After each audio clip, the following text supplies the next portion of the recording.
nobody discover me, and me discover myself, and God discover me. People are waking up and just making ridiculous claims and jumping out of contract. It's going to have larger industry repercussions. The desire of artists for their success to feel bigger than it is. Good music will push itself. Marketers, what are marketers doing? If there's anything good music does, it makes it easier to market.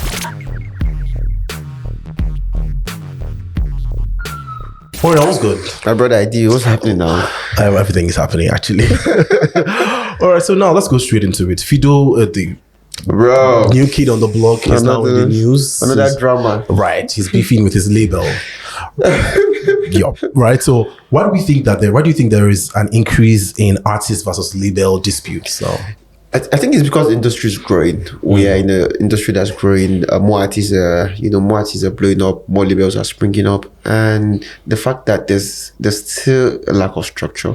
The structures are growing as well, but in terms of dispute resolution, there's still not artists are still not conversant, or at least they still don't tend to follow the formal way. Go to court, go to ADR, stuff like that. Alternative dispute resolution, get a lawyer. File your motions, serve the other party, just write a letter, stuff like that, petition them to supply the documents you need. They don't do like that. They just want to come to social media, just put a couple of tweets and everything. So again, and also because artists, they like to litigate issues in public. Your star, you have 1.5 million followers on Instagram, 500 on Twitter, that's X, 500k on TikTok. Everything. You have like 2 million followers across all platforms. Your fans love you. They'll take your side, and you tell them you're part of the story. You give them the context you want them to get. So, and that's why fans tend to support their faves. They don't care because they're not aware, or they're not familiar with the contract terms. They've not seen it. They're not privy to this contract, and just believe that you're ripping him. If you say you're ripping him off, that means you're ripping him off. If you say you're not letting him make that music he wants to make, it means you're not letting him make that music you want to make. They don't care for the investment that's going to be in the scene. They don't know the sleepless nights. They don't know the strategies. Everything is just whatever the artists tell them. They take it hook, line, and sinker, right? So artists, they tend to quote unquote abuse this privilege, litigate matters in public, take it to court of public opinion, put pressure on the label and everything like that. So and because more artists are growing, more artists are springing up, more emerging stars are becoming successful, and more labels are coming as well, trying to be active in the music business. We're going to see more dispute because that's just a big, and for an industry that is still thriving, an industry where sadly the level of professionalism required to operate the music business at the biggest level is still kind of missing. Both from the label side and the artist side. At least for people who are just starting out, they don't have like the formal structure, the professionalism, the know-how, both from the side of both parties. So these things will inevitably lead to dispute. So that's why I was saying more dispute, and this is the first one of 2025. So possibly there will first still of many. Yeah, maybe there'll still be more. I mean, it's undesirable, but it's almost inevitable given the context of our industry. Or so now, do we think that this increase in the dispute, right, is as a result of money, funds being everywhere? Yeah, if you look at at the end of the day, right, the primary reason artists and label fight is money. It's mostly money. Where's my money? Or I want to leave, contract term. I want to leave after I've made money, and I feel like I should be making more.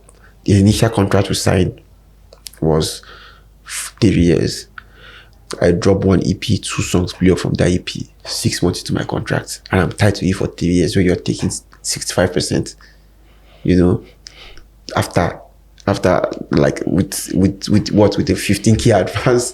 So I want to leave and stuff like that. So contract term, money, and so it's still kind of tied together. So, and the more the money industry, the more would tend to see this conflict now, because we're growing industry.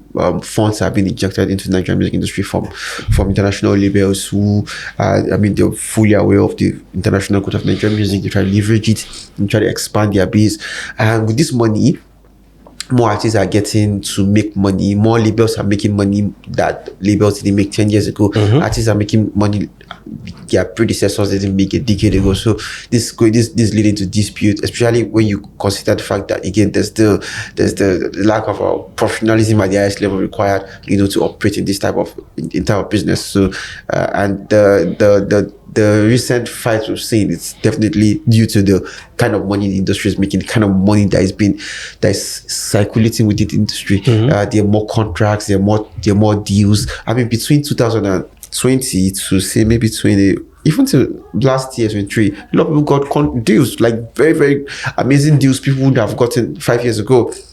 And a lot of people, they've had little to show for this, right? So, and they've been disputed this and that. So it's the money that is, I don't say it's fucking up the system, but the money is there's a kind of like a bigger pie to share now, and it's about how do we share it, who gets what, and that's leading to dispute. So if the industry does not or didn't have the kind of funds it has now, everybody's getting the distribution deal here, management deal there, a label deal here. If this money wasn't circulating, there would have been less conflict because there would have been less reason to fight. There's less money to fight over. If you consider 10 years ago, 5 years ago, there were label dispute, right? But it was, I think it was still money motivated, but it was just restricted to the very, very big artists. And it did, like maybe not a lot was at stake. Two about Kenny's music, this and that. There was not a C-list artist, at least if it happened, because social media was now but now it's more rife, it's popular, people, every now and then an artist is calling out the label, calling out the distro, where's my money, this and that, because there's more money in the game now, there's more money circulating, and everybody's just trying, it's like a cash grab, everybody's trying to like take what they can get before, God forbid, it's relevant. There's that, and before like the money starts drying up, when people like this looks like, okay, well, this thing is not beginning to make sense, we're injecting funds, the streams are not adding up, the numbers are dwindling on the global end. They're like, okay, we cannot, like, where is he popping now? Labels are looking at other parts of the globe, where is the music rising fast, which music as the world paying attention to, okay, let's take money from here and put it there, right? So that's the thing. There's a lot of money now. People are trying to like get as much as they can. Why not even necessarily invest in the ecosystem? So money leads to disputes. The more the money, the more the likelihood of dispute. So now talking about independence, a lot of artists, when disputes like this, happen, they start to claim, I can do it all by myself. Why do we think that this is where they always like rush to? Yeah, because I think it makes their success feel grander than it is. It makes it feel sweeter. Makes them look like the struggle is bigger than what it actually is. Nobody discovered me, let me discover myself. Now God discovered me. Like God came down from the skies and led you to the studio. Nobody helped me. Nobody paved the way for me. I discovered myself. Nobody handed anything down to me. It's just the desire of artists for their success to feel bigger than it is, or at least sweeter than it is. When there's that backstory of I made it by myself, nobody showed me the way. I had no big labels, helping me. So it makes it look like, if you see how they shame people for being signed to big labels that are helping them, which is crazy. Yeah, like someone like Odumodu Black they've trolled him, like. It might not be popular because conversation behind the scene, but he knows it as well. He's heard it as well. Like other rappers who are quote unquote independent have trolled him. Is the big labels helping him? Is the big labels doing the shit for him? Like, so it's that semblance of independence make it look like I'm doing this stuff for myself. Makes every win feels more important than it should be. And it makes sense if you are truly independent. But artists who are signed to distro labels, management deals, people are funneling money into your career, are still out there claiming independence. Like, we know artists, like there were artists who Empire picked up, like give them good deals, even 360 deals, because the company came into the industry as an quote unquote a distro. But they were giving you guys 360 deals, and you guys are collecting the money, and you guys are peddling independency up and down, to make it look like my emotion is different. You are signed to a label, my emotion is different. They tell each other, you're signed to a label, boss is getting 50-60%, I keep everything I get. So that it's just the nature of music. It's also the way it is it is in hip hop as well, and the ownership is always talked about. I own my masters. Kanye West said, "Who's the real boss if your boss get a salary?" So yeah, so everybody want to be a boss. Everybody want to be a label head. Everybody want to be independent, quote unquote independent. Even though you are signed to somebody that is signed to somebody that is eventually signed to UMG or Sony, everybody wants to have this semblance of I'm doing it on my own. Whatever I make belongs to me. I'm keeping it, stuff like that. So it makes it feel grander, like their success feel grander. It makes you feel sweeter. It also leads to maybe more appreciation from the audience, more sentiment. You understand? Like just like the typical grass to grace story. I came from nothing to something, and you don't want to make it. And the issue is that you're discrediting people who are working day and night behind the scene to make this work, who are putting serious money into your craft, to help you connect with a bigger audience. They're doing serious. They're ruling. Have you seen the marketing campaign for big artists? Like some big artists claiming I'm actually independent, and like if you see the marketing budget, to stun you. And so it's just artists wants things that will make them feel like they're doing something people haven't done before. They want an ego boost, and being independent and successful is an ego boost. So it's not new. They'll keep peddling it. You keep hearing things like nobody discovered me. Nobody paved the way for me. I did it all myself. Nobody handed anything to me. Nobody opened the door for me. I kept the door open. I went into the room. I looked for the biggest seat. I sat on it. Stuff like that. So it's just an ego boost. It's typical of artists. All right. So now, speaking of doing it by themselves, people like to say things like, "Oh, the music is pushing itself. I don't need anyone above me doing the pushing." How true is this statement? Yeah, marketers will be acting like they are helping you. On the other hand, I mean, they help them. Like, what the fuck are you talking about, my nigga? Like, you're helping marketers how? You're paying them to do a job. And I mean, if they are doing their job and they're helping you to make money, then it's a relationship that works. Sit down, man. Sit down. If you have issues, like if Fido has issues with his label in terms of the bookkeeping and things are not being transparent, come outside and say that. You're a grown man. You're an adult. Say things the way they should be said.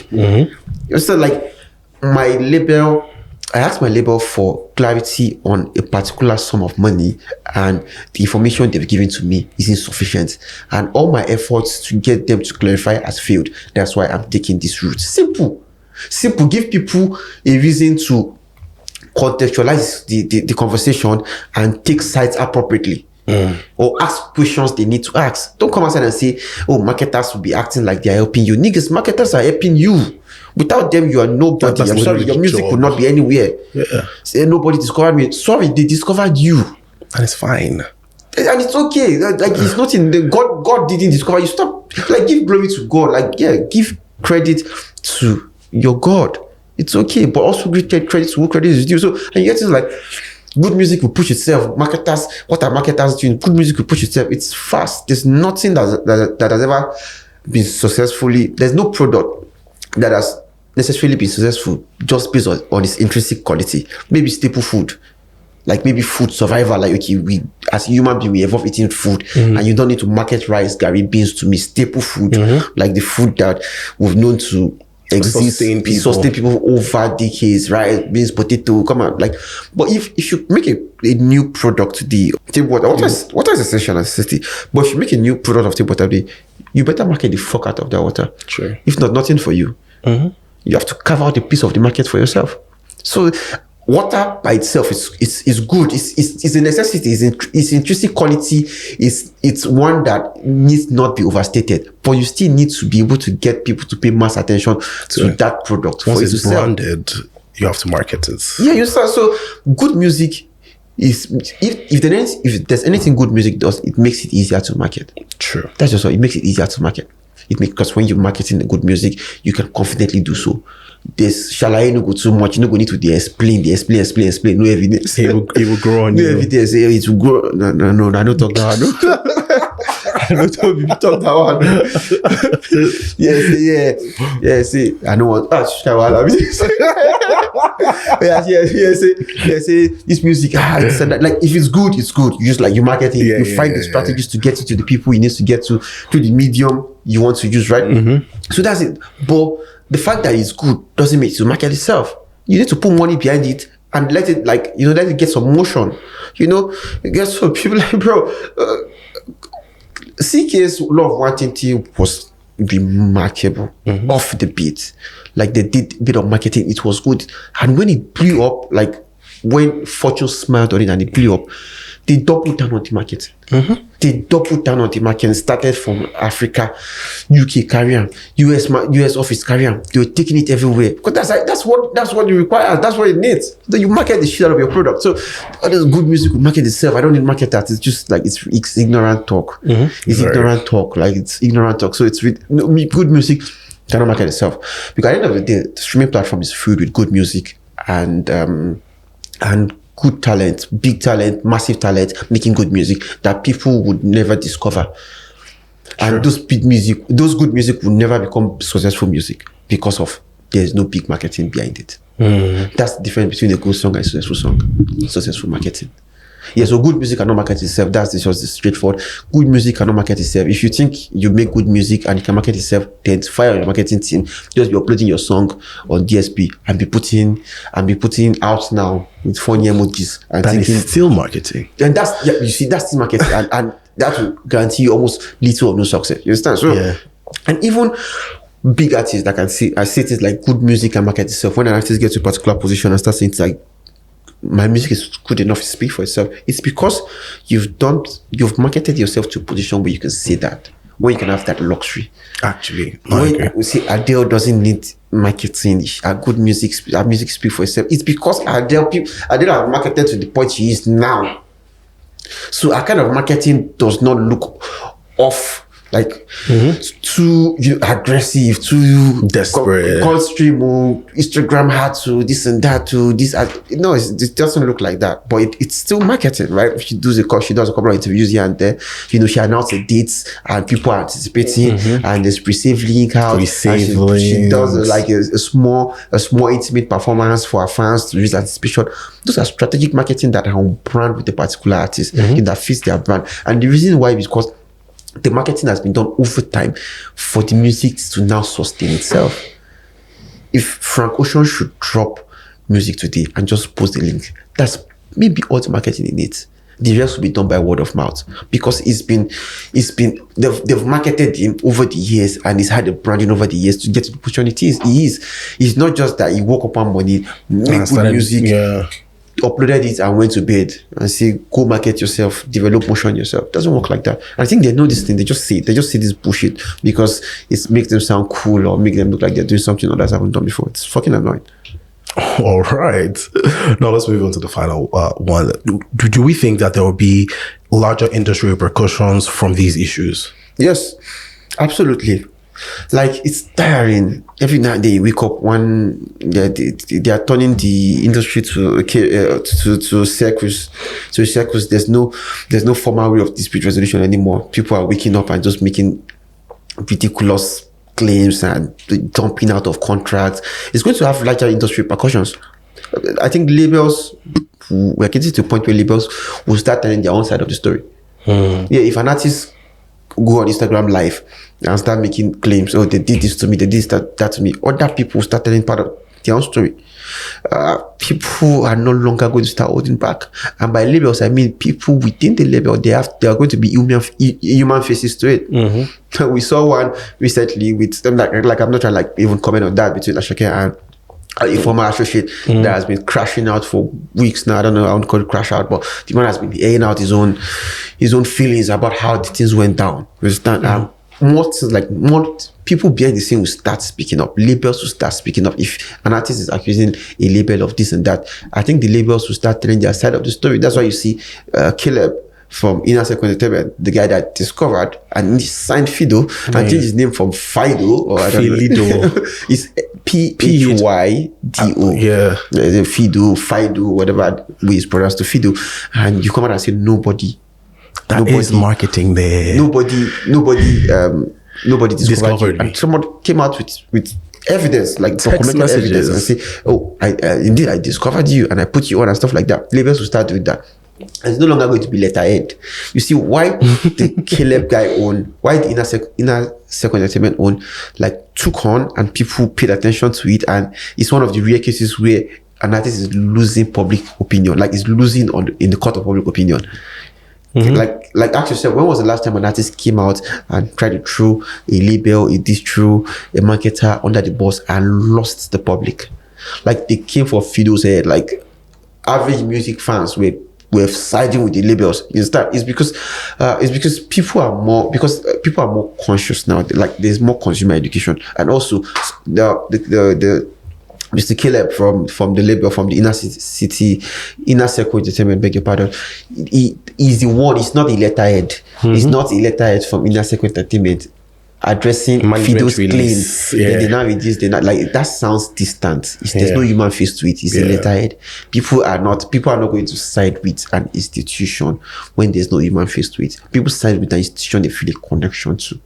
If there's a government, people fuck with a particular candidate because the person behind that institution, that candidacy, he's the one they love, he's the one they believe in. So when there's an human face to things, people can relate more, and that's why you see this case was different. So I feel like labels will start trying to put a bit of human face to their business as well, and coming out to refute this claim. And I think they should do that. If someone wakes up, if you sign a teenager and he wakes up one morning for some reason or the other and say he wants to break his contract, and he comes online and writes a press release and put it out there and is accusing you of malnutrition, starvation, those are damning claims. They're not claims you take lightly. Yeah, you could write a letter to refute it, but I think it's time you should start coming out, sitting down, find someone you can speak to, there are media people you can speak to who will gladly do it. Oh my God. Gladly. So yeah, I mean, you could say you're part of the story, say this didn't happen, that didn't happen. Truly. Like why definitely maintaining the required level of professionalism. So I think the industry is getting to that point, and it's sad because it just kind of like increases the circles, so to say, because Drake is in court.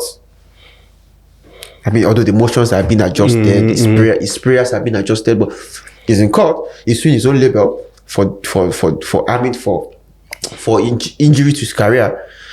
And there's a press release word, he's dropping his own, they're dropping their own and stuff like that. But because that's how there's a formal structure to address dispute there. It's not going on live. It's not going on live, it's not tweeted. If he goes on live and calls out UMG and everything, people will just fuck UMG from all his fans and everything, right? But he just chooses to go to court, let the court take his case, and he understands that when a case is in court, you don't go around saying things about it to not damage your position and everything. So, but yeah, we don't do that. And if artists they're using their fan base as a weapon against you, they're weaponizing public opinion against you, I think you need, as a label, you need to also find a way to get out your story without losing credibility and without losing respect for the institution. You understand? Valid. Without losing respect for the institution. I think we're getting closer to that side now, and I feel like this is what the industry kind of like quote unquote requires, because that's how the artists are choosing to play the game. And it's just quite shameful. I also think in this situation would need label to take artist development very seriously. Yes, very, very seriously. And people, when they talk about artist development, people think it's just the branding, the strategy, how to record, how to write, how to perform, bread control. But that's just one side of it. That's the creative side of it. There's also the business side of it. Media training. They teach you the fundamental of the music business. Types of royalties, contract terms, what it means to recoup, like contract adjustment, the clauses in your contract. It's your duty to go meet your lawyer down, to sit you down, for your lawyer to sit you down and explain this thing to you in ways you understand. But I think labels will now be even taking it upon themselves to go out of their way to give you maybe crash course, like a bit of seminar, hire professionals to give you seminar on this and say, this is what this contract means, this is what the term of the contract means, there are different type of royalties, this is what is mechanical, this is what is this is what is performance, this is what is this is what, if they play your song here, this is what you get in terms of your royalties, this is what your advance means. For this advance, after you've collected this advance, this is your marketing budget, this is what your marketing budget covers, this is what you can do with your advance, before you can now get more money back, this is the so amount of money your music has to make. If your music makes so amount of money, this is what is due to you, this is what exploitation period means. After we've after your contract might have ended with us, we still have right to hold on to your masters for a particular number of years to exploit it and make back our interest, our profit, stuff like that. I think labels will start having to do that, right? Because maybe while it is not like guaranteed, it could reduce the way artists address these things, because then there's like then you are just clearly showing that you are a terrible human being. Oh, okay. And you are just decidedly ignorant if labels have gone to the trouble of engaging you, training you, explaining everything to you in the way you understand, and also telling you like mediums to use to address your grievances. This is who you come to. This is if you want to clarity on this is who you come to. Clarity on that, this is where you come to. If we cannot agree, this is how you can resolve it, stuff like that. So I think it could maybe help resolve these issues of this behavior of artists coming online to fight it now and then, and also maybe just help them to even channel their their grievances in the right way. Because now with Fido is now trying to see his issues that they didn't explain to him what a particular amount of money that was meant for something, was he used for that stuff or not. But that's not, you came out rambling, saying things that were essentially make no sense. You're saying things like marketers, you are helping marketers and they're acting like they're the one helping you. Saying things like nobody discovered you. Those had nothing to do with contract terms. Those had nothing to do with royalties. What do you have to say? Say it. Come outside and say what you have to say. So I feel like maybe a bit of like artist development training could maybe help us avoid this kind of situation. And why it's not like bulletproof, if you look at, say, Maven record, that they have a very solid artist development plan, and how the artists carry themselves, how the artists operate within the system, and how they've not had to suffer this public litigation and trying to prosecute issues in the court of public opinion. We could see the development process works. I could say works. So yeah, I think this and lastly, I think there will be more scrutiny in terms of contract terms. I think artists themselves would now have to sit down, like hire entertainment lawyers, own lawyers, very good entertainment lawyers, not just any lawyer. You understand? Because entertainment lawyers, the Fozas of this world, let them scrutinize this contract and tell you what exactly is in the contract, the clause, the terms, everything. So there will be more scrutiny of contract terms, the contract itself, and I think it might also lead to shorter term contract. I think for both parties, because that is what is going to necessarily, I think that's what might be necessary to avoid situations like this. I think 2 years contract will start looking like a long time, even though it might look like the amount of time needed to put in the work to get a result. But I think there will be more short-length contract, even 1 year. The 2 singles, 1 EP, 5-track EP. You drop the 2 singles. We flesh it up with 3 more tracks and drop an EP. After that 1 year term, then we're going to renegotiate and see if we want to add 1 more year to it, and we can exploit that particular material for a particular period of time. So now it's going to lead to more short-term contracts, so people can sit down and renegotiate instead of saying, they are tied to a long-term contract that is not in their own favor. So it also makes it easier for people, for both artists and label, to walk away after a short period, cut their losses and move on. It's not working. We'll see the first one. It's not working. Okay, we actually believe in you. We want to still invest in you. Do you want to still do this? Okay, you're not. Yeah, fine. Go.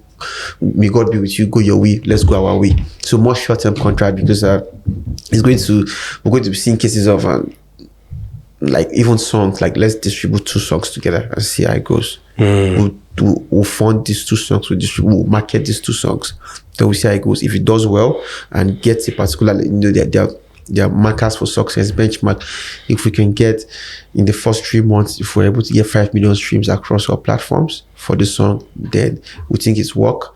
Then we'll release another one. If we're able to replicate that on another one, we're going to go for an EP deal. You understand? Then the terms, the split sheet of on how they're going to split revenues on each track. So they're going to more short-term contract, because it's going to help them avoid this type of issues.